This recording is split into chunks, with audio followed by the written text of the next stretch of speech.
তিন দফা দাবিকে কেন্দ্র করে বৃহস্পতিবার টিআরবিটির চেয়ারম্যান ডক্টর প্রত্যুষ রঞ্জন দেবের সঙ্গে দেখা করলেন ডিওয়াইএফআই এর এক প্রতিনিধি দল। এই প্রতিনিধি দলের হয়ে নবারুণ দেব বললেন, টিআরবিটি পরীক্ষা নিলে ফলাফল দিচ্ছে না, আবার ফলাফল দিলে সরকার নিয়োগ করছে না। এটা কোন ধরনের শিক্ষা ব্যবস্থা চলছে রাজ্যে? বেকাররা হন্য হয়ে ঘুরছে, অথচ তাদের রোজগারের কোনো পথ নেই।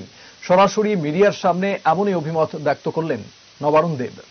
2022 সালের সেপ্টেম্বর মাসে এসটিজিটির পরীক্ষা নেওয়া হয়। 2024 শেষে 2025 শুরু হয়েছে, পরীক্ষার ফলাফল দেয়নি। কতগুলা ঘটনার কথা তিনি জানিয়েছেন, কতগুলা বিষয় জানিয়েছেন। আমরা দাবি করেছি সবকিছুর পরও এই ফলাফলটা প্রকাশ করা জরুরি ছিল। তিনি কতগুলা কারণ দেখিয়েছেন এবং আমরা ওনারা দাবি করেছি যে দ্রুত এসটিজিটির ফলাফল প্রকাশ করা। 2 নম্বর হচ্ছে টেট পরীক্ষা।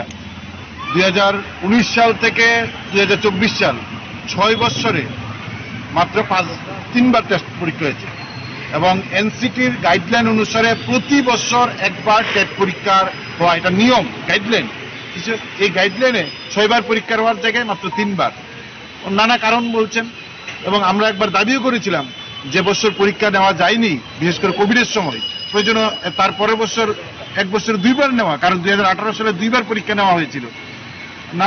আমরা এই কথা ওনার সামনে এই দাবি আমরা উত্থাপন করেছি।